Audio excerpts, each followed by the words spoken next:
Hello students, today's class is for class 9. In previous classes we have explained about the symbolic representation, importance of symbolic representation, the symbolic representation of molecules that we are terming as molecular formula, and the definition of valency and different examples. So in today's class we are starting from variable valency. Okay, so in today's class our topic is variable valency. So before starting variable valency, we have to discuss about the valency. I have already explained about valency, but we have explained valency in terms of combining capacity. But how can we explain valency in terms of removal of electron? Valency is also explained, that is how many electrons an element is releasing from its valence shell. How many electrons are removed or released from the valence shell of any element is termed as valency. Okay. So if I am writing about sodium and magnesium, for sodium the valence is 1, right, and for magnesium the valence is 2. We have explained this valence of sodium and magnesium by their combining capacity with oxygen. 2 atom of sodium is combining with 1 atom of oxygen, so its valence is 1. In the previous class I have explained. And one atom of magnesium is combining with 1 atom of oxygen, so its valence is 2. Okay, but this is the combining capacity of oxygen and hydrogen. But if we write the electronic arrangement, how many electrons are removed from its valency, we can explain the valency by this 2. So yeah, for sodium the atomic number is 11 and for magnesium the atomic number is 12. Apply your concept for atomic structure and write out the electronic configuration. So for sodium the electronic configuration is 281. You know the octet rule, and every molecular element wants to keep 8 electrons in their valence shell. That is the most stable arrangement, want to keep 8 electrons in their valence shell. So here if sodium removes 1 electron, then the arrangement is 2 8. So this is 8, right? This 8 means this is fulfilling the octet, so this is stable. So as it is releasing 1 electron, sodium is forming Na+. Now what for magnesium? Again write the electronic configuration, that is 282. Write the electronic configuration, that is 282. Again magnesium also wants to keep 8 electrons in their valence shell. So to keep 8 electrons in their valence shell, it will release these 2 electrons. If it releases this 2 electron, there will be 8 electrons in its valence shell. So if it releases 2 electrons, it is becoming again 2 8, that is outermost orbital becomes 8, and it is again becoming stable, So it is releasing 2 electrons, so the charge comes above magnesium is 2 plus, and the charge comes above sodium is Na plus. So we can write, by seeing this 2 plus, we can say that the valence is 2 here, so we can say magnesium is bivalent. And sodium, here charge is only plus 1, so we can say the valence is 1, and sodium is univalent. Right? Now by this procedure, or by this technique, that is the removal of electron, we are coming to the point of variable valency. So what is variable valency? That is when an atom exhibits more than one valency. Suppose sodium is exhibiting only one valency, that is plus 1. But if any element can exhibit more than one valency, that is suppose it is exhibiting both plus 2 and plus 3 valency. Okay. If both plus 2 and plus 3 is exhibiting by an element, that means it is showing its variable valency. But in what condition an element can show variable valency? There exists a term, that is penultimate cells. Penultimate cells means the cells lies in inner cells. Okay, actually when we are writing the cells like this, suppose this is the valence cell, So if this is the valence cell, the inner cells, these inner cells are known as penultimate cells. These all inner cells are known as penultimate cells.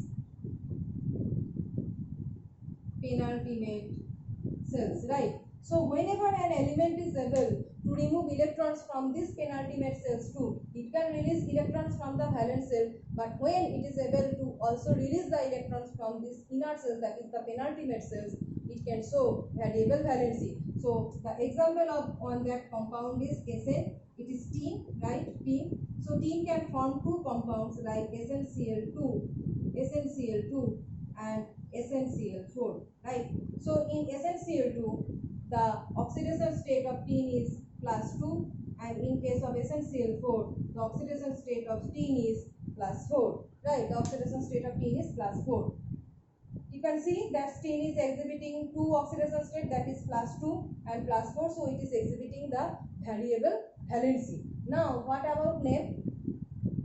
We are representing silver as Ag, right? We are representing gold as Au, so we are also representing tin as Sn. But when it is forming compounds, that is something different.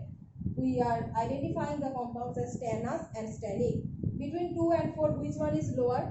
+2 is lower, +4 is higher. So this is lower valency and this is higher valency. The lower valency is represented as us and higher valency is represented as ik. Like for SnCl2, this is lower valency. So we can write here it is stannous chloride. Stannous chloride and stannic chloride. Which one is us, stannous, and which one is ik, that is stannic? Stannous is lower term, lower valency, that is SnCl2, and stannic chloride, ik, is the higher valency, that is +4. So we can write here stannous chloride, and for the higher valency, this is higher valency, we can write stannic chloride, right? So this is one example with compound that is tin are forming stannous chloride and stannic chloride exhibiting variable valency. There are other some atoms like nitrogen, phosphorus, sulfur. Nitrogen, phosphorus and sulfur can also exhibit variable valency. For nitrogen and phosphorus, they are exhibiting the valencies 3. Nitrogen and phosphorus exhibiting valencies 3 and 5, while sulfur exhibiting the valencies 2, 4, 6. Okay. For sulfur, nitrogen, phosphorus, they are exhibiting variable valency. They are all non-metals. They are exhibiting the variable valency. So what is the valency? Nitrogen and phosphorus can exhibit 3 and 5, and sulfur can exhibit 2, 4, 6. Okay. They are non-metals. Non-metals generally can show the variable valency. Okay. So next we are coming to the point of radicals.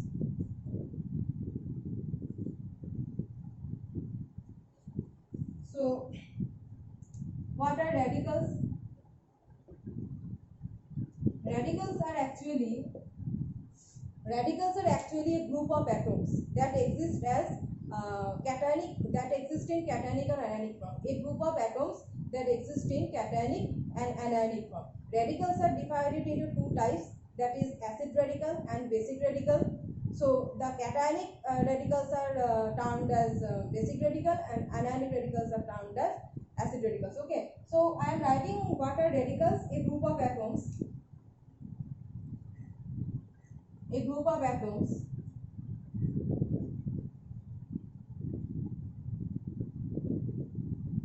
radicals are a group of atoms that exist as a single unit. A group of atoms that exist as a single unit carrying positive or negative charge. Carrying positive or negative charge. Okay. So a group of atoms that exist as a single unit carrying positive or negative charge. So at first I am giving an example like there are two types of radicals. Suppose I am writing about Na+. Okay. This is one radical carrying positive charge, Mg2+. This is also a radical, and SO4 2-. This is also a radical. Okay. Every cationic and anionic species actually is a radical. But you can see here, in case of sodium and magnesium, there exists only one atom, only one element actually, only one element, that is sodium element, magnesium element. But in case of sulfate, there exists two types of element, that is sulfur is one element, one type of element, and oxygen is another type of element. So radical can be of two types consisting of only one element, one type of element, or consisting of 2 or 3 types of elements. Okay, there are 2 types of radicals. So these radicals are actually called simple radicals.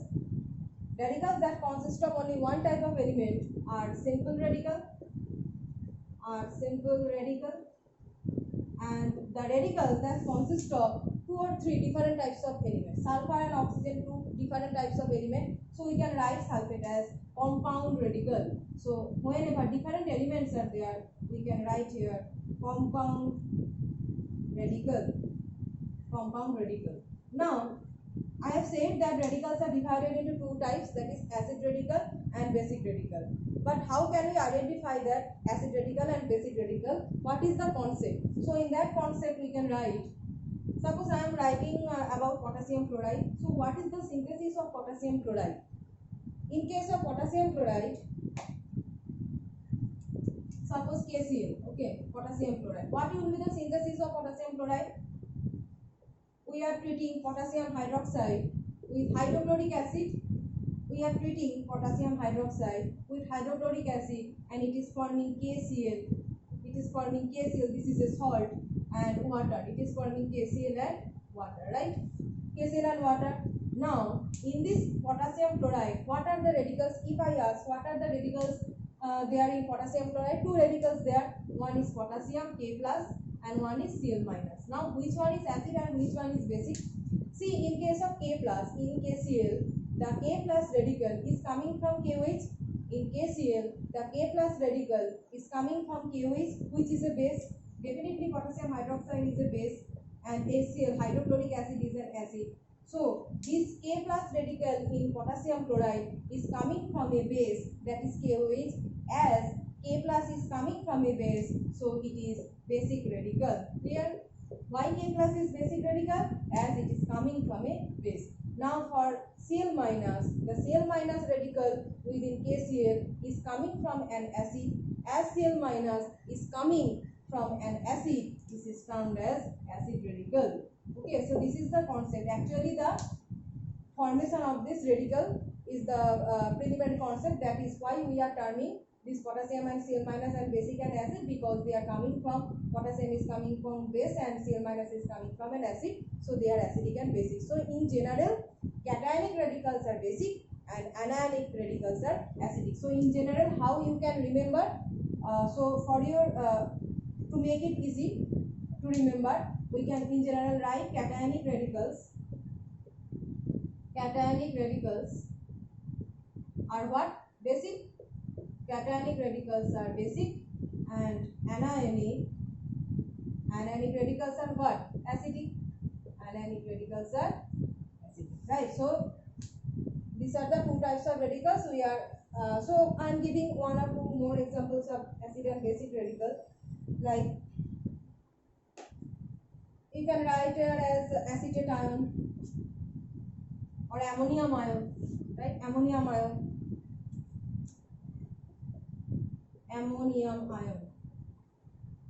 What is ammonium ion? Ammonium ion is NH4 plus. So this is cationic radical, that is basic radical, right? This is basic radical, ammonium ion. You can write. We have written sulfate radical, sulfate ion. What is sulfate ion? SO4 minus. SO4 minus. So this is 2 minus. So this is acid radical. So this is acid radical, right? So if we write HS minus, this is also acid radical. So any negative is acid and any positive is cationic. Any ammonium ion is NH4 plus, sulfate ion is SO4 minus. You have to remember some symbols of some radicals. Okay, symbols of some radicals. So today we have discussed about the radicals and their different types and representation. So in next class we will start from the crisscross method, that is the method for writing the chemical formula. Okay.